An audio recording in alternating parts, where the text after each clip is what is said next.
শুধু আমার মায়ের জন্য একটা শাড়ি পছন্দ করছি আর আব্বার জন্য একটা পাঞ্জাবি, ঈদের দিনে পরবে তাই। তখন ওর স্ত্রী খুব কড়া মেজাজে বলছে, কেন প্রত্যেক বছর তুমি তোমার আব্বা আমাকে জামা কাপড় দিবে, আর তিনটে ভাই তোমার দুটো বোন তারা চোখে দেখতে পায় না, বাড়ি চলে আসো। ও বইয়ের কথা শুনে কাঁপতে কাঁপতে বাড়ি চলে এলো। কি বললাম বুঝলেন? চার ভাইয়ের একই অবস্থা। ঈদের দিন মসজিদের মাইকে তাকবীর হচ্ছে, আল্লাহু আকবার, আল্লাহু আকবার, লা ইলাহা ইল্লাল্লাহ, আল্লাহু আকবার, আল্লাহু আকবার, ওয়ালিল্লাহিল হামদ। হয় না? হয়। সবাই ঈদগাহে নামাজ পড়তে যাচ্ছে নতুন জামা কাপড় পরে। তোমার আব্বা মশারির ভিতরে বসে আছে, 90 বছরের বৃদ্ধ মানুষ, উঠে দাঁড়াতে পারে না। তোমার মা পেচ্ছাপ করা কাপড় জড়িয়ে মশারির ভিতরে বসে আছে। তোমার মা মশারির কাপড়টা তুলে বলছে, আব্দুল্লাহর আব্বা তুমি নামাজ পড়তে যাবে না আজকে ঈদের দিন? বলছে যেতে তো ইচ্ছা করে, কিন্তু কলেজে গোসল করব, কল টানার মতো তো ক্ষমতা নেই। ইচ্ছা করে, কোন জামাটা পরে যাব, চোখে কম দেখি, জামাগুলো কোথায় আছে বুঝতে পারছি না। তখন তোমার পেচ্ছাপ পায়খানা জড়িয়ে থাকা কাপড় কোন রকম এদিক ওদিক করে মশারির ভিতর থেকে বার হয়ে গত বছরকার তোমার বড় বোনের দেওয়া একটা পাঞ্জাবি ছিল তোমার আব্বার গায়ে পরিয়ে দিয়ে বলছো অন্তত ঈদগাহে যাও। তোমার আব্বা 90 বছরের মানুষ, লাঠি নিয়ে কাঁপতে কাঁপতে ঈদগাহ পর্যন্ত গেল। নামাজ শেষ, সবাই বাড়ি চলে এসেছে। তোমার আব্বা আস্তে আস্তে করে এসে তোমাদের বাড়ির মেইন গেটের সামনে টলতে টলতে বসে পড়েছে। দুপুর 2টো পর্যন্ত 4 জন বৌমা একবারও খোঁজ নিল না যে শ্বশুর শাশুড়িটা ঈদের দিনে কি খেলো। এই অবস্থা হচ্ছে না বর্তমানে? হচ্ছে। বড় বউ ভেবেছে ছোট বউ দিয়েছে, ছোট বউ ভেবেছে মেজ বউ দিয়েছে, দেখা যাচ্ছে দুপুরে 2টো পর্যন্ত কেউ দিল না। আছে না? কেন এ সমাজ, কেন এ অত্যাচার? চলো, তোমার মা হচ্ছে পৃথিবীর সব থেকে বদমাইশ নারী, তোমার আব্বা হচ্ছে পৃথিবীর সব থেকে খারাপ মানুষ। প্রমাণ? ওই জন্য তাদের আজকে ঈদের দিনে পায়খানা অবস্থাতে শুয়ে থাকতে হচ্ছে সিঁড়ির ঘরের তলাতে। তোমার আব্বা মায়ের যে অপরাধের শেষ নেই। তোমার মায়ের অপরাধ একটা করে বলি। এক, তোমার মা ছিল বাবুপুরের একজন পদ্মাশীল নারী। পৃথিবীর কোনোদিন কোন পুরুষকে দেখে মুখ দেখাতো না, ঘোমটা দিয়ে মুখ ঢেকে নিত। তোমার মা কোনোদিন আলেম ওলামাদের সামনে এসে কথা বলেনি, কোনোদিন তোমার মা ভাসুরের সামনে দাঁড়িয়ে কথা বলেনি, লজ্জাবতী নারী। কিন্তু তোমার মতো অপদার্থ ছেলেকে জন্ম দিতে গিয়ে ওই জঙ্গিপুরের হাসপাতালে পরপুরুষের সামনে উলঙ্গ হয়ে লজ্জাস্থান দেখাতে হয়েছিল পরপুরুষ ডাক্তারকে। এটা তোমার মায়ের জীবনের প্রথম অপরাধ। যে মা কাউকে মুখ দেখাতো না, তোমার মতো বেটাকে জন্ম দিতে গিয়ে লজ্জাস্থান দেখিয়েছিল পরপুরুষ ডাক্তারকে। তোমার মায়ের দ্বিতীয় অপরাধ, তোমার মায়ের মাথার চুলগুলো কালো কুচকুচ কুচকুচ করত, অন্য মেয়েরা দেখতে আসতো। তোমার মতো বেটাকে জন্ম দিতে গিয়ে হাসপাতালের বেডে তোমার মায়ের কালো কুচকুচে চুলগুলো লাল রক্তে জমাট বেঁধে গিয়েছিল। তোমার মায়ের অপরাধ কি জানো? তোমার মা তোমার নানার এক বেটি, ভয়ে কোনোদিন ইনজেকশন নিতে পারতো না, এত আদরের বেটি ছিল। কিন্তু তুমি যখন পেটে এসেছিলে, তোমার মা ডাক্তারের কাছে জানতে গিয়েছে, ডাক্তার বাবু আমার বাচ্চার অবস্থা কেমন, আল্ট্রাসাউন্ড করে একটু দেখুন না। ডাক্তার বাবু বলছে বাচ্চা সোজা সোজা থাকার কথা, আড়াআড়ি করে লেগে গেছে, এখনই সিজার করতে হবে, তাছাড়া বাচ্চা মারা যেতে পারে। তোমার মা সেদিন ডাক্তারের দুটো হাত ধরে বলেছিল, ডাক্তার বাবু আমার প্রাণ চলে যায় যাক, আপনি আমার বাচ্চাকে পৃথিবীর আলো দেখান, আমি তার মুখটা যদি একবার দেখি আমার পৃথিবীর সব কষ্ট দূর হয়ে যাবে। ডাক্তার বাবু আপনার কাছে ধারালো কোনো ছুরি নেই? তোমার জীবিত মা হাসপাতালের বেডে ডাক্তার বিনা অজ্ঞানে তোমার মায়ের পেট কেটে তোমাকে পৃথিবীর আলো দেখালো, সেই যে মোটা সূচ আর সুতো দিয়ে সেলাই করে দিয়েছে, আজও 90 বছর বয়সে মশারির ভিতরে তার ব্যথা অনুভব করে। এটা তোমার মা। তোমার মায়ের চরিত্র কেমন জানো? তোমার মা এত বদমায়েশ নারী। চিকিৎসা বিজ্ঞানীরা বলেছে প্রত্যেক দিন একটা বাচ্চা দিনে 8 বার দুধ পান করে। এক একবারে তার মায়ের 8 বার দুধ পান করে, এক একবারে 250 গ্রাম দুধ পান করে। কোরআনের ভাষাতে 2 বছর তাকে দুধ পান করাতে হয়। এই 2 বছরে যদি সে দুধ পান করে 50 টাকা যদি দুধের লিটার হয়, তাহলে একটা বাচ্চা তার মায়ের 90,000 টাকার দুধ পান করে। তোমার ওই বদমায়েশ মা, যে মা আজ মশারির ভিতরে ছেলেদের কাছে ভাত পায় না, তার 90,000 টাকা দুধ পান করেছে তুমি। তোমার মা কে জানো? তোমার নানার বাড়ি ছিল মালদাতে, তোমার মা বাসে উঠেছে লালগোলাতে, কোন রকম সিট পেয়েছে। তোমার বয়স তখন 1.5 বছর। তুমি তোমার মায়ের আঁচল ধরে বারবার ডাকছো বা টানছে, মা একটু দুধ দে না, একটু দুধ দে না মা। তোমার মা বাসের ভিতরে যুবক ছেলেরা, তোমার মায়ের বয়স 25-26 বছরের, অপরূপা চরমা সুন্দরী তোমার মা। যুবক ছেলেগুলো ফ্যালফাল করে তোমার মায়ের দিকে তাকিয়ে আছে। তোমার মা বারবার দেখছে কি করে দুধটা দেবো, ব্লাউজটা তো খুলতে হবে। তুমি যখন বারবার ব্যস্ত করেছো, তোমার মা ব্লাউজটা খুলে বুকের মোঠায় লাগিয়ে দিয়ে তোমার মুখটা, পাড়া গ্রামের মেয়ে একদিকে চাদর নিয়ে এরকম করে ঢাকছে, একদিকে মাথায় কাপড় দিচ্ছে। এইভাবে মালদায় পৌঁছাতে টাইম লাগবে 4 ঘন্টা। তোমার মা যদি সেদিন শুধু একবার যদি বলে দিত, আব্বু খুব লজ্জা করছে, বাসের ভিতরে অনেক যুবক, আমি তোকে দুধ পান করাতে পারবো না। আমি মমতাজুল ইসলাম তোমাকে বলছি, তোমার কচি কণ্ঠ নালী আটকে তুমি 4 ঘন্টার মধ্যে কাটা মুরগির মতো ছটফট ছটফট করে তুমি বাসের ভিতরে মৃত্যুবরণ করতে, যদি শুধু বলতো আমার লজ্জা করছে। তোমার আব্বাকে জানো? তোমার আব্বা হচ্ছে ওই বদমাইশ লোকটা যে তোমার স্বপ্ন পূরণ করার জন্য 60 বছর বয়সে দুর্গাপুরে রাজমিস্ত্রির লেবারের কাজ করতে গেছে। তুমি স্কুলে পড়েছো, সাইকেল চেয়েছো, তোমার মা ফোন করে বলেছে আমাদের আশরাফুল একটা সাইকেল চাইছে। তোমার আব্বা টিফিন খরচা বাবদ প্রত্যেক দিন 10টার সময় 30 টাকা করে পেত। 3 মাস টিফিন খাওয়া বন্ধ করে এই টাকাটা জমিয়ে তোমার মায়ের অ্যাকাউন্টে ফেলে দিয়ে বলেছে এটা আমাদের আব্দুল্লাহর একটা সাইকেল কিনে দিও। এটা হচ্ছে তোমার সেই আব্বা। কি বললাম বুঝলেন? যারা এখানে বসে আছেন, খুব বিনীত অনুরোধ, পবিত্র আল কোরআনের একটা আয়াত শুনে নেন। আল্লাহ তাআলা বলছেন, ইয়াসালুনাকা মাযা ইউনফিকুন কুল মা আনফাকতুম মিন খাইরিন ফালিল ওয়ালিদাইন ওয়াল আকরাবিন ওয়াল ইয়াতামা ওয়াল মাসাকিন ওয়া বুনিস সাবিল ওয়া মা তাফআলু মিন খাইরিন ফাইন্নাল্লাহা বিহি আলিম।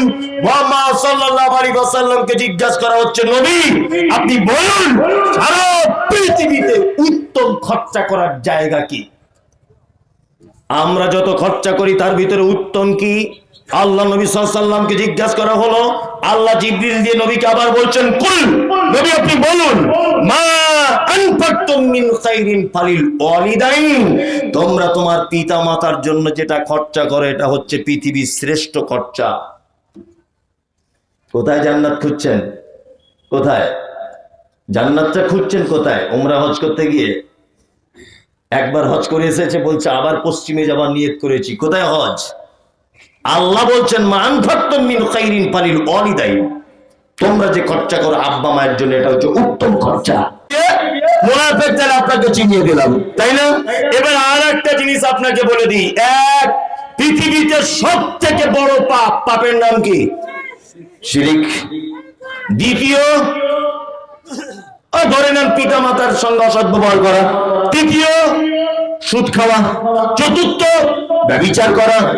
তারপর মিথ্যা সাক্ষ্য প্রদান করা। তারপর কাউকে হত্যা করা। তারপর ব্যভিচার করা। এগুলো পৃথিবীতে বড় বড় পাপ, তাই না?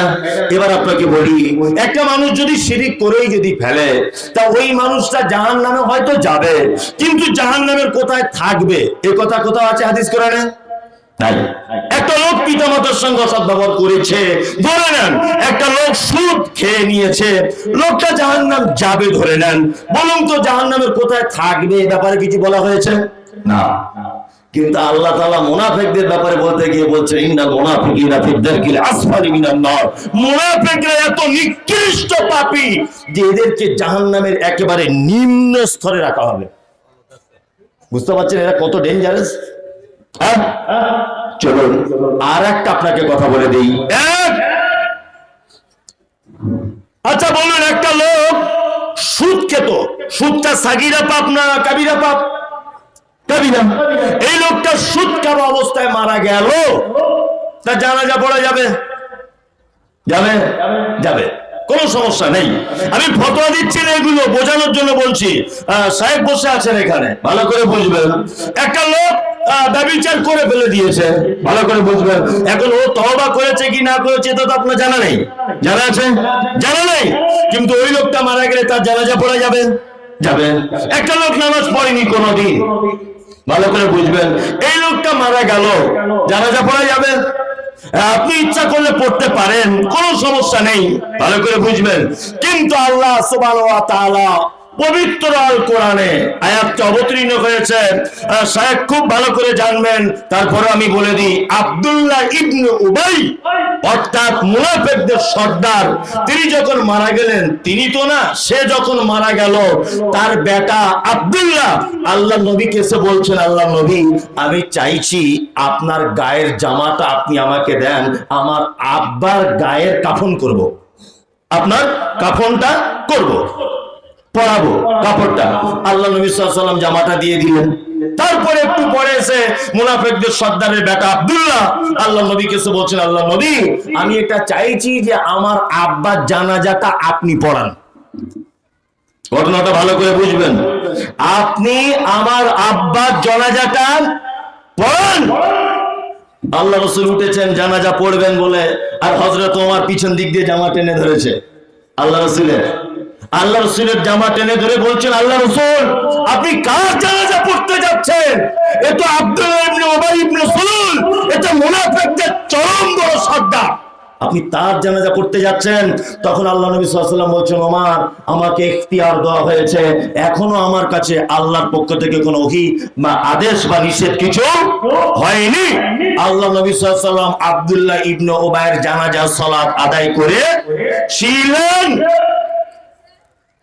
জানাজা সালাতের পরে হযরত ওমর মনটা খারাপ করে দাঁড়িয়ে আছেন, জিস আমি আল্লাহ রসুলকে জানাজা সালাত আদায় করতে মানা করলাম, অথচ আল্লাহ রসুল আদায় করলেন, এখন আল্লাহ কিছু ওহী অবতীর্ণ করলেন না, তার মানে আমি মনে হয় নবীর উপরে মতামত পেশ করেছি, আমি মনে হয় বড় পাপী। সাথে সাথে আল্লাহ কোরআন মাজিদের আয়াত অবতীর্ণ করে দিলেন। আল্লাহ সুবহানাহু ওয়া তাআলা পবিত্র আল কোরআনে বলছেন, ওয়ালা তুসাল্লি আলা আহাদিন মিনহুম মাতা আবাদা ওয়ালা তাকুম আলা কবরিহি। মুহাম্মদ সাল্লাল্লাহু আলাইহি ওয়াসাল্লাম কখনোই কোন মুনাফিকের জানাজার সালাত আপনি আদায় করবেন না। শুধু জানাজার নামাজ পড়বেন না এটা নয়, ওয়ালা তাকুম আলা কবরিহি, কোন মুনাফিক যদি মারা যায় আপনি তার কবরের সামনে পর্যন্ত দাঁড়াবেন না। কত বড় হুকুম অবতীর্ণ হয়েছে বুঝতে পারছেন? হ্যাঁ, আল্লাহ বলছেন ওয়ালা তুসাল্লি আলা আহাদিন মিনহুম মাতা আবাদা ওয়ালা তাকুম আলা কবরিহি। মুনাফিকদের ভিতরে তো মারা গেলে আপনি তার জানাজা পড়তে যাবেন না, তার নামাজ পড়বেন না। দুই নম্বর হচ্ছে এই যে আপনি তার কবরের সাইডে পর্যন্ত দাঁড়াবেন না। আল্লাহ তাআলা তারপরে আবার বলছেন, কারণ হলো এই, ইন্নাহুম কাফারু, নিশ্চয়ই তারা অস্বীকার করেছে, বিল্লাহি ওয়া রাসূলিহি, আল্লাহ এবং তার রাসূলের, ও মায়াতু, তারা মৃত্যুবরণ করেছে, ওহুম ফাসিকুন, ফাসিক অবস্থাতে মৃত্যুবরণ করেছে। এই কারণে তাদের জানাজা এবং তাদের কবরের পাশে দাঁড়ানো নিষিদ্ধ, তাই না? তাহলে মুনাফিকরা খুব ভালো লোক না খারাপ লোক? আমাদের ভিতরে এই চরিত্রের লোক আছে আছে আছে না? এই দেখুন এবার আরেকটা কোরআনের আয়াত আপনাদেরকে বলি। আচ্ছা, একটা লোক মারা গেল, খুব ভালো করে বুঝবেন। একটা লোক মারা গেল, কোনোদিন নামাজ টামাজ কিছু পড়েনি, আমি তার জন্য জানাজার পরে বা আমি তার জন্য একাকী দোয়া করতে পারি কি পারি না? হ্যাঁ, একটা লোক সুদ খেত, আমি তার জন্য দোয়া করতে পারি কি পারি না? একটা লোক ব্যভিচার করে ফেলে দিয়েছে, আমি তার জন্য দোয়া করতে পারি কি পারি না? পারি। কোনো সমস্যা নেই, আপনি আপনার ভাইয়ের জন্য দোয়া করুন, কোনো অসুবিধা নেই। কিন্তু আল্লাহ তাআলা মুনাফিকদের ব্যাপারে বলতে গিয়ে বলছেন ইস্তাগফির লাহুম, আপনি ক্ষমা প্রার্থনা করুন। আল্লাহ নবীকে বলছেন ইস্তাগফির লাহুম, আপনি ক্ষমা প্রার্থনা করুন। আওলা তাস্তাগফির লাহুম, আর যদি ক্ষমা প্রার্থনা নাই বা করুন, ইন তাস্তাগফির লাহুম, যদি আপনি মুনাফিকদের জন্য ক্ষমা প্রার্থনা করেন ৭০ মাররাতান, একদিনে যদি ৭০ বার আপনি মুনাফিকদের জন্য যদি ক্ষমা প্রার্থনা করেন, আল্লাহ কথা জোর দিয়ে বলছেন ভাই ইয়াগফিরাল্লাহু লাকুম, আপনি মুনাফিকদের জন্য ক্ষমা প্রার্থনা করেন আর নাইবা করেন মুনাফিকদের জন্য ৭০ মাররাতান, একদিনে যদি ৭০ বার আপনি তওবা করেন, ক্ষমা প্রার্থনা যদি করেন, আল্লাহ বলছেন ফালা ইয়াগফিরাল্লাহু লাকুম, পশ্চিমকালেও আমি আল্লাহ মুনাফিকদের ক্ষমা করব না। আল্লাহ তারপরে বলতে গিয়ে আবার বলছেন কেন? যালিকা বিআন্নাহুম কাফারু বিল্লাহি ওয়া রাসূলিহি, আল্লাহ এবং তার রাসূলকে অস্বীকার করেছে। আল্লাহু লা ইয়াহদিল কওমাল ফাসিকিন, আল্লাহ সুবহানাহু ওয়া তাআলা তারপরে বলছেন যে তারা ফাসিক, তাদেরকে আল্লাহ কখনো সঠিক রাস্তা দেখাবে না। একটা লোকের পরিচয় দিলাম না আপনাদেরকে, কে? মুনাফিক। এরা ভালো লোক না খারাপ লোক? খারাপ লোক না? খুব খারাপ লোক। যাদের ভিতরে এই সমস্ত ব্যবহার আছে, উপরে সালাম আলাইকুম আর ভিতরে বাঁশ নিয়ে দাঁড়িয়ে আছে, এ লোকের থেকে দূরে থাকবেন। আছে না? আছে। আর এই মুনাফিক দেখতে কোথায় পাওয়া যায়? এটা আপনাকে একটা কথা বলে দিই, সিনেমা হলে সিনেমা দেখতে গেছেন সবাই, টিকিট কেটে লালগোলাতে বা জঙ্গিপুরে গিয়ে ঠ্যাঙের উপরে ঠ্যাং তুলে দিয়ে বসে আছেন। 20 कोस तुम से अगर कोई बच्चे रोते, माँ कहती है कि बच्चे सो जा, गब्बार सिंह आ जाएगा। ভালো করে বুঝবেন, সবাই সোলে বই দেখছে এই আপনার জঙ্গিপুর হলে বসে, আপনি হলের ভিতরে দেখবেন সবাই নিজের শালী, নিজের প্রেমিকা, নিজের আপনজনদেরকে নিয়ে ব্যস্ত, বা সে নিজে ব্যস্ত। ওখানে আপনি কোনো মুনাফিক খুঁজে পাবেন না। পাবেন? আপনি মেলায় যান, কোনো মুনাফিক নেই, সবাই নিজে বাদাম কিনতে, জিলাপি কিনতে ব্যস্ত। মুনাফিক খুঁজে পাবেন? পাবেন না। আপনি ওই ট্রেনে যান, মুনাফিক নেই, আছে? নাই। এখন মুনাফিক দেখতে পাওয়া যায় কোথায়? এটা এই জায়গাটা তো ধরিয়ে দিতে হবে, ধরিয়ে দিতে হবে না? মুনাফিক কয়েকটা জায়গায় দেখতে পাওয়া যায়। এক, এই চায়ের দোকানে, পান বিড়ির দোকানে দেখবেন মুনাফিকে ভর্তি। ওই এক গ্লাস চা খায় আর 15 মিনিট লোকের বইয়ের বদনাম করে, করে না? করে। ইদানিং আবার আল্লাহর ঘরে পর্যন্ত মুনাফিকের আড্ডা হয়েছে। আচ্ছা আপনাদেরকে একটা কথা বলি, খুব মনোযোগ দিয়ে শুনবেন। আচ্ছা বলুন তো, ফরজ সালাতের পরে যে আমরা সুন্নত গুলো পড়ি, এগুলো বাড়িতে পড়া উত্তম না মসজিদে? কোথায়? বাড়িতে। তা হযরত মুহাম্মদ সাল্লাল্লাহু আলাইহি ওয়াসাল্লাম মারাত্মক জ্ঞানী ছিলেন না যেমন তেমন নরমাল লোক ছিলেন? মারাত্মক জ্ঞানী। ১৫০০ বছর আগে তিনি বলেছেন তোমার নামাজ আসসালামু আলাইকুম ওয়া রাহমাতুল্লাহ, আসসালামু আলাইকুম ওয়া রাহমাতুল্লাহ, তুমি হালকা তাসবিহ যেগুলো করার হয় করে নাও, করে নেওয়ার পরে আস্তে আস্তে আস্তে আস্তে করে তুমি বাড়ি চলে যাও। বাড়ি গিয়ে তোমাদের বাড়িগুলো কবরস্থানে পরিণত করো না, বাড়িতে গিয়ে কিছু সুন্নত নফল এগুলো আদায় করো। এগুলো হাদিসে আছে না নেই? আছে। আমি একটা কথা গোলমাল করতে পারবো না, আমার পাশে বাঘের বাচ্চা বসে আছে, ভালো করে বুঝবেন। তাহলে বাড়িতে সুন্নত পড়া ভালো, তাই না? আমরা এইরকম একটা হাদিসকে কবরে ঢুকিয়ে দিয়ে ফরজ নামাজের পরে বলছে কি ব্যাপার বলতে, শালা মোটরসাইকেল গাড়ি চেপে ঘুরছে, আগে সাইকেল নিয়ে ঘুরতো। আর একজন তখন নামাজি, নামাজ পড়ে বসে গোল টেবিল করে বলছে মোটরসাইকেল কিনবে না, কলকাতায় কাজে গিয়েছিল, মাল ঝেড়ে নিয়ে চলে এসছে। আচ্ছা ও যে মাল ঝেড়ে নিয়ে এসছে তোমার বাপ দেখতে গিয়েছিল? হ্যাঁ, তুমি ওর ব্যাপারে বললে কেন? এরকম লোক মসজিদে দেখতে পাওয়া যায় না? ফরজ নামাজের পরে পরেই 4-5 জন বুড়া লোক বা ইয়াং লোক তারা বসে বসে মসজিদের ভিতরে এর গল্প ওর গল্প, ইমামের পাছায় লাগা, ওই মুয়াজ্জিনের পিছনে লাগা, ওই কমিটির ভুল ধরা, এগুলো বাস্তব বলছিল অবাস্তব? এরাও এক শ্রেণীর মুনাফিক। এরা অন্য কোথাও জায়গা করতে পারেনি, নিরাপদ জায়গা আল্লাহর ঘরে বসে মুনাফিকি করছে। অন্য জায়গায় করলে ধরা পড়ে যাবে। কি বললাম বুঝলেন? কথা বাস্তব না অবাস্তব? মুনাফিকদের মসজিদও দেখতে পাওয়া যাচ্ছে এখন। নামাজ পড়তে যাচ্ছ, তুমি পাপ করেছো, গুনাহ করেছো, ভুল করেছো, অনুতপ্ত হবে, আল্লাহকে কিছু বলবে, তোমার মনের কথাটা আল্লাহকে জানাবে। তুমি তা না করে সালাম ফেরার পরে ও এত জোরে মসজিদ থেকে বার হচ্ছে, মনে হচ্ছে দুবাই যাবে, প্লেনের টিকিট কাটা আছে। অথচ বাড়ি গিয়ে দেখবেন কিরাম মোট খেয়েছে। হচ্ছে না? জুম্মার দিন ইমাম সাহেব 5 মিনিট যদি খুতবা লেট করে দেয়, বাইরে এসেই ঝামেলা শুরু। না, ও এমন করে ঝামেলা করে যে মনে হচ্ছে 34,000 টাকার টিকিট কাটা ছিল দুবাই যাবার, প্লেনের সেটা ক্যান্সেল হয়েছে। ঠিক বলছি না? অথচ নামাজের পরে দেখবেন মসজিদের রাস্তায় দাঁড়িয়ে পরের গীবত পরনিন্দা করছে, মুনাফিকি করছে। হচ্ছে না? এই সমস্ত লোক থেকে আল্লাহ তুমি আমাদেরকে বাঁচাও, বলুন আমিন। আমিন। সমাজে যত ক্ষতি করেছে সব এই মুনাফিকরা করেছে। কি বললাম বুঝলেন? আর অনেক জায়গা, আমি তো বাস্তববাদী লোক, হাদিস কুরআন বেশি জানি না, মাদ্রাসার কমিটির থেকে কোনো কারণে বাদ দেওয়া হয়েছে ধরে নেন, বা মসজিদের কমিটির থেকে যখন বাদ দেওয়া হয়েছে তখন বলছে আমাদের আজকে জলসা, তুমি থাকবে না। বুঝছো না, ও দলে আমি নেই। মসজিদের আদায়ে জলসা হচ্ছে, বলছে আপনি কিছু দেবেন না। বলছে না না, আগে যা দেবো দিয়েছি, এখন আর দেবো না। ভালো করে বুঝবেন, কেন দিবে না? কেন না, ওকে কমিটির থেকে বাদ দিয়েছে বলে মনটা খুব খারাপ। ভালো করে বুঝবেন।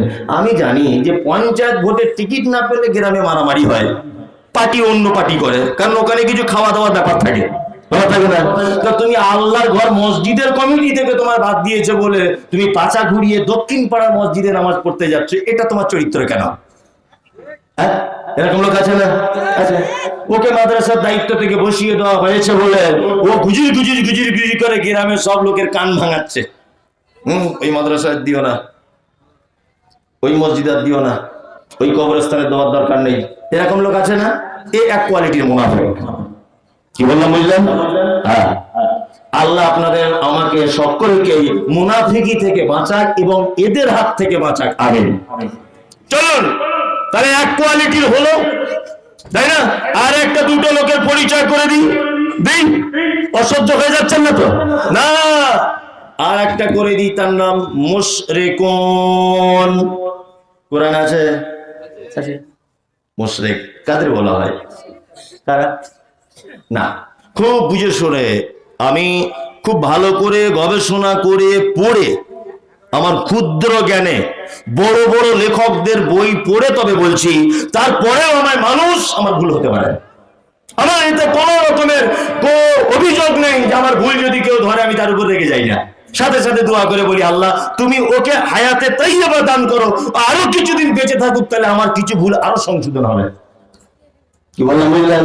বাচ্চা ছেলে যদি বলে মুনতাজির সাহেব আপনার এটা ভুল হলো, আলহামদুলিল্লাহ, তুমি আমার ভুলটা সারা জীবনের জন্য সংশোধন করে দিলে। মুশরিক কারা বলে? এক, পবিত্র আল কোরআনে যে শব্দগুলো ব্যবহার করা হয়েছে, এক সাবেঈ শব্দ এসেছে। একটা কি? সাবেঈ। সাবেঈ বলা হয় কাদের? যারা আল্লাহকে এক বলে বিশ্বাস করে, তারপরেও দুনিয়াতে কিছু দেব দেবীর আলাদা আলাদা ক্ষমতা আছে, এটাও যারা বিশ্বাস করে, এদেরকে বলা হয় কি? সাবেঈ। যেমন আমাদের বর্তমানে হিন্দু ভাইরা, এরা কি? সাবেঈ। এরা মুশরিক নয়, কারণ এরা দেখবেন আল্লাহকে এক বলেই কিন্তু মানে না। একটা হিন্দু লোককে জিজ্ঞাসা করবেন এত বৃষ্টি কে দিচ্ছে, ও বলবে উপরে ভগবান দিচ্ছে। বলবে কি বলবে না? তার মানে আল্লাহ যে উপরে থাকে এটা একটা হিন্দু লোকে জানে, কিন্তু 4 নম্বর কোয়ালিটির হুজুর ও জানে না। ও বলে আল্লাহ হার জায়গাতে বিরাজমান, বলে না?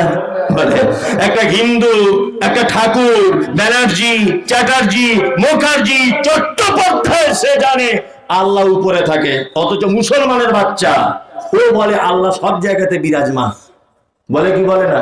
অথচ আল্লাহ কোরআন মাজিদে বলছেন আর রহমান আলাল আরশি ইস্তাওয়া, রহমান দয়ালু, আসমানের উপরে আরশের উপরে সমাসীন।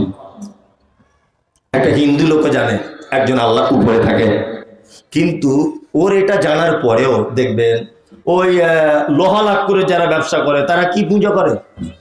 বিশ্বকর্মা। তার মানে ওদের এটা ধারণা যে বিশ্বকর্মা ডিপার্টমেন্টে আছে লোহা লাখ করে ডিপার্টমেন্টটা। ভালো করে বুঝবেন। আচ্ছা না, হিন্দু ভাইরা পুকুরে যখন গোসল করতে যায় তখন দেখবেন ওই সূর্যের সামনে এরকম করে প্রণাম করে, করে না? করে। কারণ কি বলুন তো, হিন্দু ভাইদের একটা ধারণা যে পৃথিবীতে যত মানুষের আগমন হচ্ছে বা যারা গত হয়ে গেছে সব গঙ্গা দেবীর সন্তান। কি বললাম বুঝলেন? ওই জন্য গঙ্গা দেবীর কাছে এরকম প্রণাম করে বলে, মা গঙ্গা দেবী, হায়াত মহতের ডিপার্টমেন্ট তো তোমার হাতে, তার কিছুদিন বাঁচতে চাই, কিছু একটু এক্সট্রা করে দাও।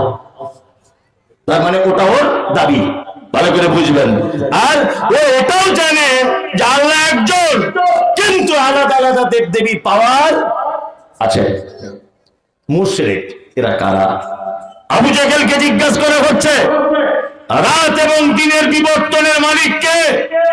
আবু জেহেলের মতো বেঈমান বলছে রাত এবং দিনের বিবর্তনের মালিক আল্লাহ। সুস্থতা অসুস্থতা এর মালিক কে? বলছে আল্লাহ। আল্লাহ। আবু জেহেল তখন বলছে, মোহাম্মদ তুমি আমাকে যতই চালাকি করো সাল্লাল্লাহু আলাইহি ওয়াসাল্লাম, শোনো তোমার আল্লাহ এক, এটা আমি বিশ্বাস করি। তোমার আল্লাহ রুজির মালিক, এটা আমি মানি। তোমার আল্লাহ কাবার মালিক, এটা আমি মানি। রাত দিনের বিবর্তনের মালিক, এটা আমি মানি। কিন্তু 360টা দেব দেবীর মাধ্যমে তোমার আল্লাহর কাছে পৌঁছাতে হবে, একা একা আল্লাহকে পাওয়া যাবে না। কি বললাম বুঝলেন? ও হয়ে গেল কি? মুশরিক। তার মানে এই দাবি যাদের, যে আল্লাহর কাছে ডাইরেক্ট পৌঁছানো যায় না, মাঝখানে লোক ধরে তবে পৌঁছাতে হয়, এরা মুশরিক। এই মুশরিক সব থেকে বেশি আমদানি আমাদের মুসলিমদের ভিতরে বেশি। বেশি না? এক শ্রেণীর নামধারী মুসলমান আছে যাদের এটা আকীদা, যাদের এটা বিশ্বাস, যাদের এটা দাবি যে আল্লাহর কাছে ডাইরেক্ট পৌঁছানো যায় না, হুজুর ধরে তবে পৌঁছাতে হয়। আছে না? আছে। আমি বক্তব্য দিতে দিতে বলেছি যে আল্লাহকে ডাইরেক্ট পেতে হবে, তখন আমাকে বলছে বিয়াদব, রাজমিস্ত্রি কাজ করে মমতাজুল, তুমি কি জানো গাছে উঠতে গেলে ডাল ধরে উঠতে হয়? আমি পাল্টা জবাবে বলেছি, আমি নারকেল গাছে উঠবো, যে গাছে ডাল আছে ও গাছে উঠবো না। প্রয়োজনে নারকেল গাছে উঠবো, তোদের গাছের ছায়া টিকাবো না। ভালো করে বুঝবেন। আচ্ছা বলুন তো ভাই, এদিকে ফিরুন। এক, আচ্ছা মানুষ দালাল ধরে কখন? জানা আছে? জানা নেই। আপনার ছেলে অসুস্থ, আপনি চেন্নাই যাবেন ডাক্তার দেখাতে, জীবনে যাননি, হিন্দি ভাষা বুঝেন না। ভালো করে বুঝবেন। আমি 10-12 বার গেছি, আমি হিন্দি টিন্দি সব ভালো বুঝি, কোন ডাক্তার কোথায় বসে জ্ঞান আমার আছে, কিভাবে ভেলোরে গিয়ে অ্যাপয়েন্টমেন্ট নিতে হয় এটা আমি জানি। ভালো করে বুঝবেন। তাহলে আপনি জানেন না বলি আমাকে দালাল হিসাবে নিয়ে যাবেন, তাই তো? তার মানে বোঝা যায় অপরিচিত হলে দালাল ধরতে হয়, তাই তো? আর একটা দালাল ধরতে হয় কোথায়? ছেলেটা পরীক্ষাতে 100 নাম্বার পেয়েছে, তবুও কোনো এমএলএ বলছে কাগজটা দেখার পরে, তোমার এই চাকরিটা আটকে যাওয়ার একটা কারণ, আচ্ছা তোমার পাছায় কি একটা কালো দাগ আছে? বলছে হ্যাঁ পাছায় কালো দাগ আছে। আচ্ছা বলুন, পাছায় কালো দাগের সাথে স্কুল মাস্টারের চাকরি আটকায়? আটকায়? আটকায় না। তার মানে এমএলএ বলতে চাই যে পাছায় কালো দাগ নয়, তোমার বাপের কাছে 2 লাখ টাকা আনো। ভালো করে বুঝবেন। তার মানে কেউ যদি টাল বাহানা করে তাহলে সেখানে ঘুষ লাগে, তাই না? হ্যাঁ। এবার এমএলএ এর কাছ থেকে টাকা বাঁচানোর জন্য আমি কি করব? ইরফানুল হক মাদানির সঙ্গে এমএলএ এর খুব খাতিস, আমি গিয়ে কি বলবো যে দেখুন এমএলএ সাহেবকে তো আমি মমতাজুল আমাকে চেনে না, আপনার সঙ্গে খুব ভালো খাতির, আপনি একটু গিয়ে বলে দেন যে ইনি হচ্ছে মাওলানা মমতাজুল ইসলাম। তার মানে বোঝা যাচ্ছে কারোর সঙ্গে যোগাযোগ সম্পর্ক না থাকলে মাঝখানে লোক ধরতে হয়, তাই না? আর অপরিচিত হলে দালাল ধরতে হয়, তাই না? বাবুপুরে একটা লোক, তার নাম আব্দুল্লাহ। আচ্ছা বলুন, বাবুপুরে যে লোকটার নাম আব্দুল্লাহ, এই আব্দুল্লাহকে আল্লাহ চেনে না জানে? চেনে বাম জানে? জানে না? আল্লাহ কি জানার বাইরে? ইরফানুল হক মাদানি বলে একটা ব্যক্তি বাবুপুর মাদ্রাসার প্রধান শিক্ষক, এটা আল্লাহ জানে কি জানে না? জানে। আল্লাহর সাথে বান্দার আগে থেকে পরিচয় আছে না নেই? আছে। যার সাথে আগে থেকে পরিচয় আছে তার কাছে কাছে পৌঁছাতে গেলে আমরা দালাল কেন ধরবো?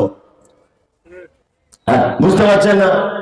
তার কাছে পৌঁছাতে গেলে আমরা দালাল ধরবো কেন? যারা এইরকম দালালি করছে, অর্থাৎ পীর ফকির হুজুর খেজুর, এদের থেকে দূরে থাকবেন। পাক্কা চিটার। কি বলে বুঝলেন না? কিছুদিন আগে সোশ্যাল মিডিয়াতে দেখেছে হুজুর মুরিদকে মেরে মাথা ফাটিয়ে দিয়েছে। মনে মনে ভাবছি যেমন মুরিদ তেমন পীর। কি বলে বুঝলেন তো? এদের অবস্থা, এরা যে এত বড় চিটার বাটপার, মুসলিম নিরীহ মানুষগুলোকে, ইমানদার লোকগুলোকে মুশরিক বানিয়ে দিচ্ছে। দিচ্ছে না? বলছে শোনো, একটা লোক দোয়া করছে, রব্বানা আতেনা, আল্লাহ আমার বইয়ের বাচ্চা কাচ্চা হচ্ছে না, তাড়াতাড়ি ব্যবস্থা করে দাও। আচ্ছা, আল্লাহ কি ফেরেশতা দিয়ে বলে, হে মমতাজুল একা একা দোয়া কেন করছিস? বড় পীর সাহেবের নাম করে তবে কর? এটা আল্লাহ বলে?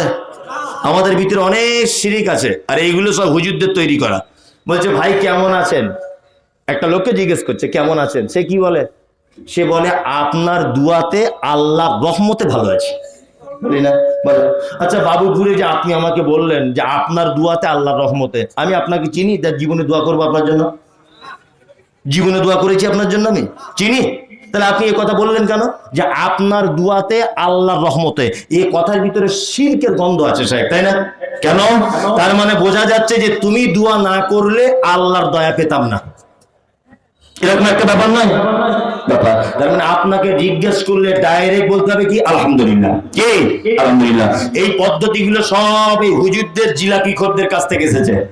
হ্যাঁ, সব এই শব্দগুলো এসেছে। আল্লাহু আকবার। আপনি অবাক হয়ে যাবে। একটা কথা আপনাদেরকে বলি, ঘুম পেয়ে যাচ্ছে নাকি? ছেড়ে দিব? হাত ছাড়া যাবে না তো, আমি জানি ঠিক জায়গায় এসেছি আমি। হাত ছাড়া যায়? একটা লোক রাতের বেলা স্বপ্ন দেখেছে, রাতের বেলা স্বপ্ন দেখেছে। স্বপ্ন দেখে সকালবেলা পীর সাহেবকে বলছে, পীর সাহেব একটা স্বপ্ন দেখেছি আমি মারাত্মক। তো বলছে কি? তো বলছে আমার এক হাতে পায়খানা আর এক হাতে মধু। বলছে এই পায়খানা কেন দেখলি রে? আরে এই জন্যই তো পীর আর সাধারণ লোকের ডিফারেন্স, তোরা পায়খানায় দেখবি, ভালো জিনিস দেখতে পাবি না। ছেলেটাকে খুব বকাবকি করছে, তখন ছেলেটা বলছে পীর সাহেব স্বপ্ন শেষ হয়নি।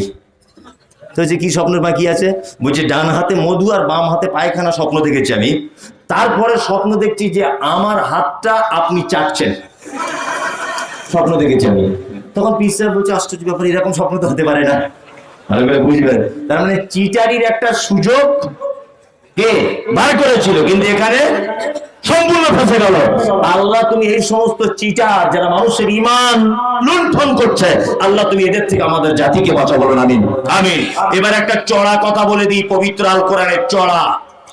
এখানে অনেক লোকের সঙ্গে আমার সম্পর্ক নষ্ট হয়ে যেতে পারে, যদি চলেও যায় সম্পর্ক নষ্ট হয়ে, তা আমার কিছু করার নেই। আল্লাহ সুবহানাহু ওয়া তাআলা পবিত্র আল কোরআনের ভিতরে এই কথা বলেছেন কি, মা কানা লিন-নবিয়্যি ওয়াল্লাযীনা আমানু আন ইস্তাগফিরু লিল-মুশরিকিনা ওয়ালাউ কানু উলি কুরবা মিন বাদি মা তাবায়্যানা লাহুম আন্নাহুম আসহাবুল জাহিম। সূরা তাওবা আয়াত নম্বর 113 আল্লাহ বলছেন, আয়াত নম্বর 113 আল্লাহ কি বলছেন? আল্লাহ তাআলা বলছেন নবী এবং ঈমানদারদের, মা কানা লিন-নবিয়্যি ওয়াল্লাযীনা আমানু আন ইস্তাগফিরু লিল-মুশরিকিন। আল্লাহ বলছে মুমিন এবং কোন নবীর পক্ষে এটা উচিত নয় যে মুশরিকদের জন্য ক্ষমা প্রার্থনা করবে। কি বললাম বুঝলেন? তার মানে পীর সাহেবের কবরে চাওয়া তো দূরের কথা, পীর সাহেবের জন্যই ক্ষমা প্রার্থনা করা হারাম। ও মুশরিক অবস্থায় মারা গেছে, ও শিরক করা অবস্থায় মারা গেছে। কি বললাম বুঝলেন না? ওর জন্যই তো দোয়া করা হারাম, তা ওর কাছে আবার চাওয়ার পদ্ধতি এলো কেমন করে? আশ্চর্য লাগছে না? আল্লাহ সুবহানাহু ওয়া তাআলা তারপরে বলছেন একটা ভাষা কি, ওয়ালাউ কানু উলি কুরবা। এই মুশরিক যদি তোমার নিকট আত্মীয় হয়, তবুও ঈমানদার এবং কোন নবীর পক্ষে এটা উচিত নয় যে মুশরিক নিজের আত্মীয় হলেও তার জন্য ক্ষমা প্রার্থনা করা যাবে না। কারণ আল্লাহ তাআলা বলছেন লাহুম আন্নাকুম আসহাবুল জাহিম, তারা জাহিম নামক জাহান্নামের জন্য প্রস্তুত এবং এই জাহান্নামের স্বাদ তাদেরকে পান করানো হবে। বন্ধু, অত্র আয়াত আল্লাহ তাআলা ইমানদার এবং মুমিনদের ব্যাপারে বলতে গিয়ে বলছেন যে তাদের জন্য উচিত নয় আন ইস্তাগফিরা লিল মুশরিকিন, মুশরিকদের জন্য তারা ক্ষমা প্রার্থনা করবে। বন্ধু, যারা শিরিক করা অবস্থায় মারা গেছে এদের জন্য ক্ষমা প্রার্থনা করা কে একদম যাবে না। এইখানে একটা কথা আছে, ওয়াউলি কুরবা, আল্লাহ বলছেন মুশরিক যে কোনো কোয়ালিটির হোক ওটা বড় কথা না, তবে তোমার মুশরিক যদি নিকট আত্মীয় হয় তবুও তার জন্য ক্ষমা প্রার্থনা করা যাবে না। বিনীত অনুরোধ, যারা বাবুপুরে জলসাতে বসে আছেন, সোশ্যাল মিডিয়াতে যারা আপনারা আমাকে দেখছেন, সহি আকীদা সহি মানহাজের মানুষ যারা আপনারা, এই বেদাতি মাজার পূজারীদের ঘরে আপনাদের বেটা বেটির বিয়া দিবেন না, অন্তত পক্ষে বেটিগুলোর বিয়ে দিবেন না। কারণ মাজার পূজারীর ঘরে যদি আপনার বেটির যদি বিয়ে দেন তাহলে তার আখেরাতে বড় ভয়াবহ। আল্লাহ বলছেন ওলি করবা, নিকট আত্মীয় যারা তাদের জন্য ক্ষমা প্রার্থনা করা যাবে না। যারা শিরিক, মাজার পূজা, তাবিজ কবজ, লাল সুতো, কালো সুতো, ওই আপনার ন্যাংটো পীর, ঝাঁটা পীর, ওই আপনার বেঠে পীর, লম্বা পীর, এই সব যারা নিয়ে বসে আছে গাছতলায়, বাসতলায়, রাস্তাঘাটে, বাস স্ট্যান্ডে, অটো স্ট্যান্ডে, যারা এই নিয়ে ব্যস্ত, এদের বাড়িতে আত্মীয়তা সম্পর্ক করতে যাবেন না। আর একটা দ্বিতীয় সংবাদ আপনাদেরকে দিই, আপনাদের লালগোলা এলাকাতে অনেক গ্রামে দেখতে পাওয়া যায় যে মাইক নিয়ে জলসার বা বিভিন্ন জায়গায় চাঁদা আদায় করা হয়। এর ভিতরে অনেক বেদাতি মাদ্রাসা থাকে, থাকে না? আচ্ছা, অনেক আছে যারা বাইরে ঘাটে কাজ টাজ করেন, আপনারা অনেক বেদাতি মাদ্রাসায় দান করেন। সাহেব বসে আছেন, এই কথাগুলো কেউ সাহস করে বলে না, আমি বলি, ওই জন্য আমার গাড়িতে বোমও মারা হয়। এই জন্য দেখেছেন আপনারা সোশ্যাল মিডিয়াতে। কাল এক জায়গায় জলসা করতে গেলাম, এই ছেলেটা আমার সাথে ছিল, ভিডিও করা আছে। একদম পীরপন্থী এলাকা, কিন্তু কিছু যুবক তারা আমাকে ভালোবেসে নিয়ে গেছে। বক্তব্যের পরে আমাকে বলছে কি আম করা যাবে কি যাবে না। আমি বলে দিয়েছি কি আম পচা বেদাত, নর্মাল বেদাত হলে তবু চলতো, পচা বেদাত বলে দিয়েছি। আর দ্বিতীয় কথা বলছে দোয়া না করে স্টেজ থেকে নামতে দেবো না। আমি বললাম মজলিস ভাঙার দোয়া বলে দিই, হাত তুলে দোয়া করার তো কোনো হাদিস, এরকম আল্লাহ রসুল কোনো মজলিস ভেঙেছেন হাত তুলে দোয়া করেছেন এরকম হাদিস তো নাই। তা মজলিস ভাঙার দোয়া বলে দিই, সুন্নতি দোয়া। সুন্নতি দোয়া বলে দাঁড়িয়ে আছি মাইকে, 4-5 জন বলছে আপনাকে নামতে দেবো না, দোয়া করতেই হবে। ভালো করে বুঝবেন, আমি দেখলাম হিকমত অবলম্বন করা ছাড়া আমার কোনো উপায় নেই, আমাকে মার খেতে হবে। আমি এক কাজ করলাম, আমি বললাম না যে আপনারা সবাই করুন, আমি বললাম ঠিক আছে আমি মুসাফির অবস্থায় আছি, আমি একটু দোয়া করে দিচ্ছি আপনাদের জন্য। কি করবো এখন, পরিস্থিতি উল্টা। ভালো করে বুঝবেন, আমি বললাম আমি দোয়া করে দিচ্ছি আপনাদের জন্য, মুসাফিরের দোয়া কবুল হয় ওই জন্য আমি নিজে দোয়া করলাম। ওরা দেখছি সবাই হাত তুলেছেন, তোরা তুলবি, তোরা আমার তার কিছু করার নেই, আল্লাহ ভালো দেখছে। বিপদে পড়েছি এখন, কি বললাম হইলেন না, আল্লাহ ভালো দেখতে পাচ্ছে, বিপদে পড়ে আছি এখন। গতকালকে এটা, গতকাল যে কথা আপনাকে বলতে বলতে এতদূর পর্যন্ত এলাম, যে সমস্ত ভাইয়েরা বাইরে কাজবাজ করেন বা আপনারা যারা গ্রামে থাকেন, বিভিন্ন মাদ্রাসা থেকে আসে, সব মাদ্রাসায় দান করবেন না। কারণ এটা আপনারা জানেন, একটা লোক নামাজ পড়ে না, একটা লোক যাকাত দেয়নি, একটা লোক ব্যভিচার করেছে, একটা লোক পাপ কাজ করেছে, একটা লোক সুদের টাকা খেয়েছে, কিন্তু হাদিস কোরআনে এক জায়গায় দেখাতে পারবেন না যে ওই লোকটাকে কাউসারের পানি থেকে বঞ্চিত করা হবে। ভালো করে বুঝবেন, কিন্তু আল্লাহ নবী সাল্লাল্লাহু আলাইহি ওয়াসাল্লাম এক শ্রেণী মানুষকে কিয়ামতের দিন কাউসারের পানি থেকে বঞ্চিত করবেন।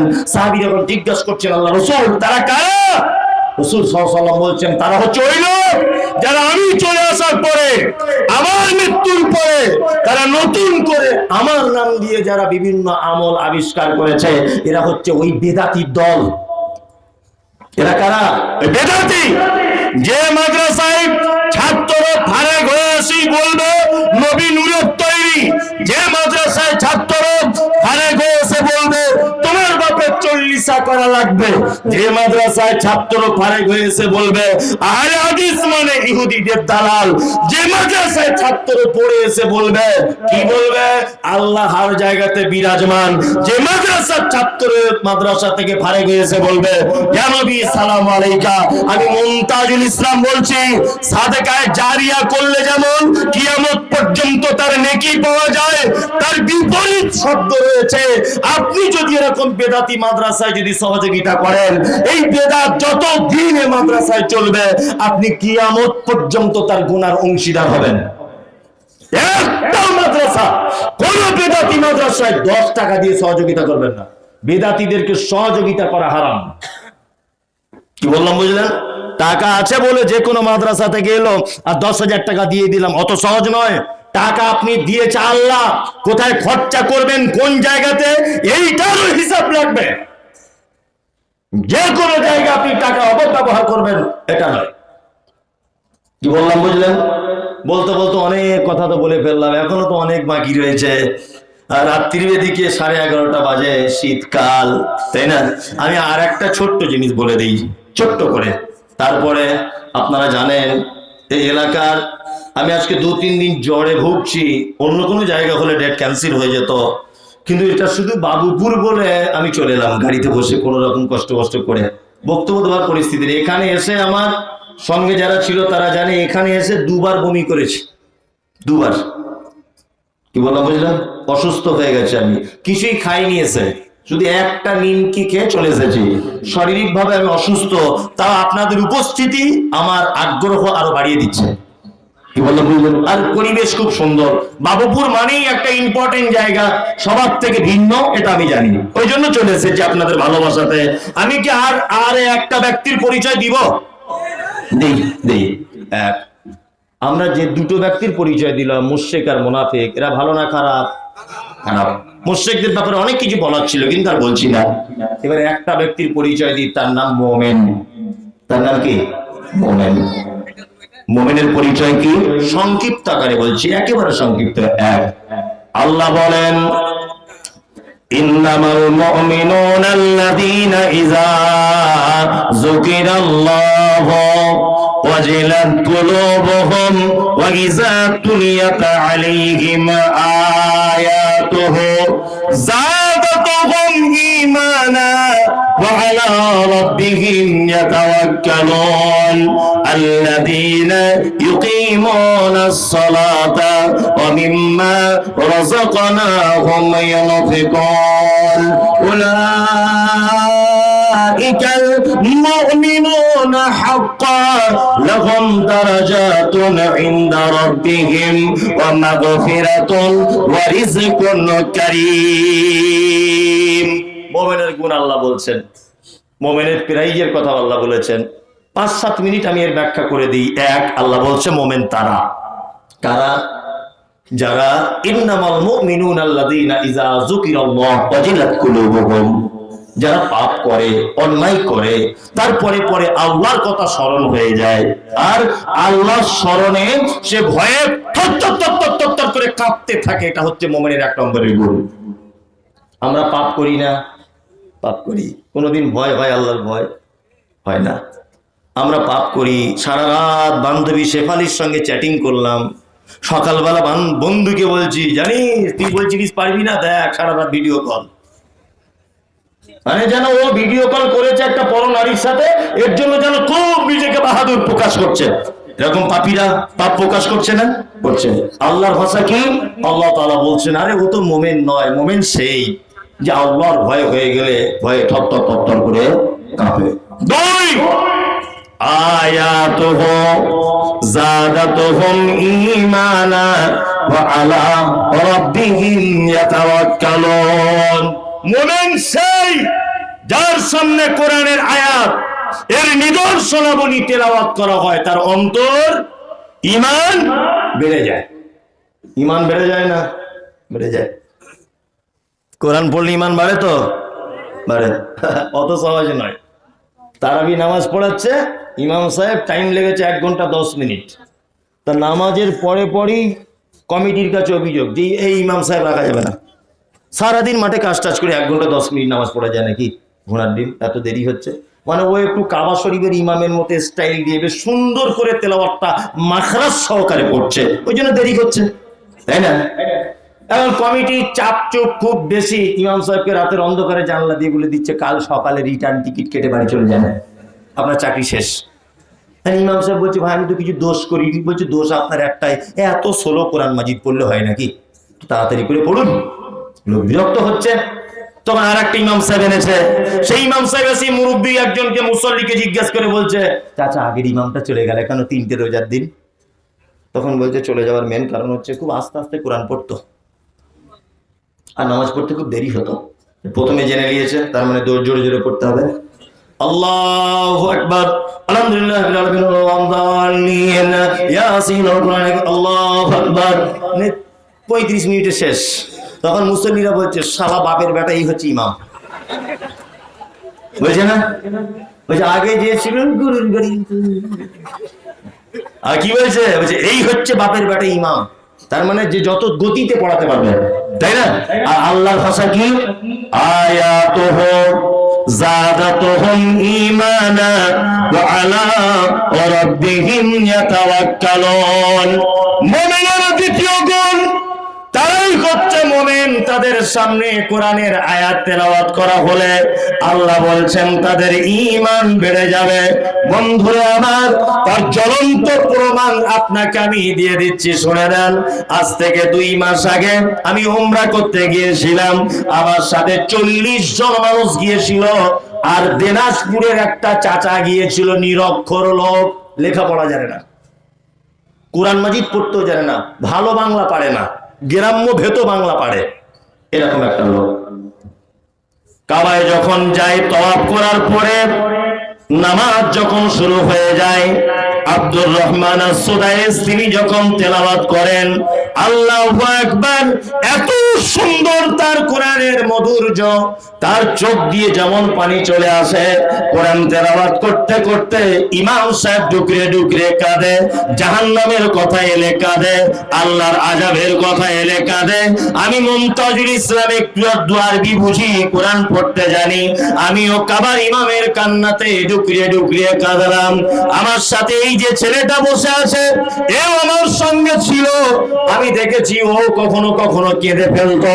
আর আমার পাশে যে চাচা অশিক্ষিত লোক, নিরক্ষর লোক, ওই চাচাকেও দেখলাম যেন মেয়ে ছেলের মতো হাউ হাউ করে কাঁদতো। নামাজের পরে বলছি চাচা আমি না করে কোরআন বুঝি বলে কাঁদতে পেরেছি, আর তাহলে তুমি কেন কাঁদলে বলো, তুমি তো কোরআন জানো না।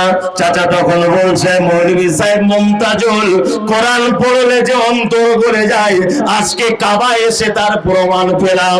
50 থেকে 60 বছর আমার বয়স, আমি বেশি কম 50 বছরের একটা নামাজি, কিন্তু মসজিদে কোরআন ইমাম সাহেব পড়ে একদিন আমার অন্তর গলেনি।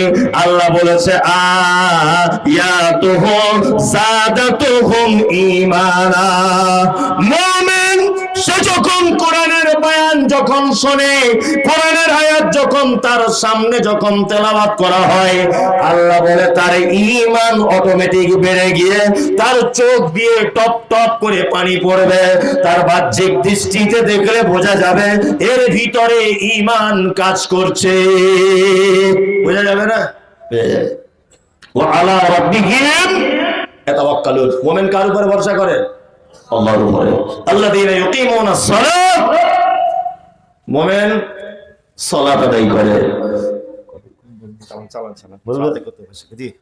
শ্রোতাদের ধৈর্য পর্যন্ত, তার মানে আর একটু বলবো, তারপর আর একটু বলে দিই। আল্লাহ মুমিনের গুণ বলছেন আল্লাযীনা ইউকিমুনাস সালাতা ওয়া মিম্মা রাযাকনাহুম ইউনফিকুন। মুমিনের 4 নম্বরের গুণ, মুমিন সালাত আদায় করে, আজান হলে বাড়িতে বসে থাকতে পারে না, শীতের বিছানাকে উপেক্ষা করে আল্লাহর ডাকে সাড়া দিয়ে দেয়। এটা হচ্ছে মুমিনের 4 নম্বরের গুণ। নামাজ পড়েন তো সবাই? কারা কারা 5 ওয়াক্ত পড়েন? কারা? আপনারা সবাই হাত তুলুন, তাহলে চোর ধরা পড়বে। হ্যাঁ মাশাআল্লাহ, অনেকজনই পড়ে। তবে আমরা নামাজ পড়ি, আমাদের বাজারে 4 রকমের নামাজি আছে। ক রকমের?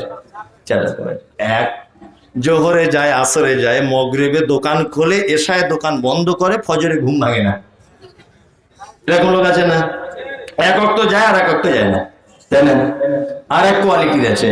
কি কোয়ালিটি? শুধু জুম্মায় জুম্মায় যায়, আচ্ছা না? আবার জুম্মায় শুধু যায় না, গিয়ে ঝামেলাও পাতায়। আর একটা কোয়ালিটি আছে, 2 ঈদে যায়, ঈদুল ফিতর, ঈদুল আজহা, তাই তো? আর একটা কোয়ালিটি, তারা 5 ওয়াক্তই যায় কিন্তু কিছু বোঝে না। চাচা কত বছর নামাজ পড়ছো বাপ? বলছি 30 বছর হবে বাপ। তা হচ্ছে দুয়ায় কুনুত একটু বলুন তো। বলছি অত বড় দোয়া কি করে মুখস্থ করবো বলুন? চোখে কম দেখছি, কানে কম শুনছি, আর স্মৃতি শক্তি নেই বাপ, এত বড় দোয়া মুখস্থ করা যায়? যে বলছে চোখে কম দেখছি, কানে কম শুনছি, ওকে 2 টাকা কম দিয়ে দেখুন, ছটাম বুঝতে পেরে যাবে।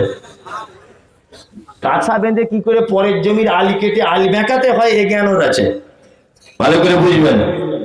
ও সব জ্ঞান আছে, ও নামাজ পড়া দোয়া জানে না। তা চাচা তাহলে কোনো দোয়া জানো না? বলছে সূরা আলহামদুটা জানি, আর তেমন কিছু জানি না। চাচা রুকু থেকে উঠে কি বলে? কিছু জানি না। যে লোকটা বলছে জানি না, ও দেখবেন রুকু থেকে উঠে কি করে না? আপনি হাসছেন, এগুলো বাস্তব না অবাস্তব? ওই লোকটাই দেখবেন বেতের নামাজে। আমি বলছি চাচা তুমি যে বললে দোয়া জানি না, তা ঠোঁট লাড়ো কেন, বলো কি? তার মানে ও দুনিয়াতে ও আর ধোকা দিয়ে হলো না, আল্লাহর ঘরে গিয়ে পর্যন্ত ধোকাই। এরকম নামাজি আছে না? 30 বছর নামাজ পড়ছে, কোনো দোয়া জানে না। আরে এই জাতি কোনোদিন কল্যাণ পায়? যে জাতি জলসাতে বই আলার বই বিক্রি হয় না, বাদাম আলার 13 কুইন্টাল বাদাম সেল, ভালো করে বুঝবেন। এই জাতি কোনোদিন কল্যাণ পায়? যে জাতি বাংলা কোরআন মাজিদ বিক্রি হচ্ছে জলসাতে, একটাও দোকানদার বউনি করতে পারেনি, অথচ একটা দোকানদারের 12 কুইন্টাল জিলাপি সেল। আচ্ছা বলুন তো, এই জাতি কোশ্চিন কালেও কল্যাণ পাবে? পাবে না। শুধু বলছে বাপ নামাজ পড়ি দোয়া জানি না। গোলাম হোসেন, এই চিটিংবাজি 2 নম্বরই করে আর ধোকা দিয়ে কতদিন চলবে? অন্তত 2টো দুয়ার বই কিনে একটু পড়ার চেষ্টা করুন। কি বললাম বুঝলেন না? এরকম নামাজি আছে না নেই? আচ্ছা, আল্লাহ তুমি আমাদের সালাত আদায় করার তৌফিক দান করো, আমিন। আমরা এরকম নামাজি হব না, আমরা 5 ওয়াক্ত। আল্লাহ তাআলা বলছেন আল্লাযীনা হুম সালাওয়াতিহিম ইউহাফিজুন। আল্লাহ সুবহানাহু ওয়া তাআলা বলছেন যে যারা সালাত সমূহকে হেফাজত করে এরা ফেরদাউসে যাবে। কোথায়? ফেরদাউসে। সালাত সমূহ, তার মানে বোঝা যাচ্ছে 1 রাকাত পরে 1 ওয়াক্ত যায়, 2 ওয়াক্ত যায় না, এও নামাজীদের ভিতরে না, এ কি বেনামাজীদের ভিতরে। কি বললাম বুঝলেন? দয়া করে বলছি সালাত আদায় করুন। নাম্বার 5, অমিম্মা রাযাকনাহুম ইনফিকুন। আল্লাহ বলছে মোমেন হতে চাও তোমরা, আমি যে রুজি দিয়েছি তার থেকে দান করো। যদি বলছি মৌলী সাহেব আপনারা পারেন, বেশ ভালো, ঠিক ঘুরে ঘুরে জায়গায় এসেছেন, হ্যাঁ এরকম একটা ব্যাপার না? সালাওয়াতিহিম, আল্লাহ তাআলা বলছেন ইনফিকুন, অমিম্মা রাযাকনাহুম ইনফিকুন। মোমেন কি করবে? আল্লাহর রাস্তায় খরচা করবে, তাই না? এইবারে যারা বসে আছেন, বিনীত অনুরোধ 5 মিনিট আমাকে আর একটা কথা বলে দিতে দেন। যারা চলে যাচ্ছেন আমি বুঝতে পারছি, তারা পেচ্ছাপ পায়খানার কারোর বিড়ি খাওয়ার ব্যাপার থাকে, এইগুলো সহ্য করতে পারছে না, 2 টান নিয়ে তবে আবার আসবে, এরকম লোক আছে। আপনি যতই হাসেন, আছে না? আছে। এই সমস্ত লোকেরা উঠবে, বাকি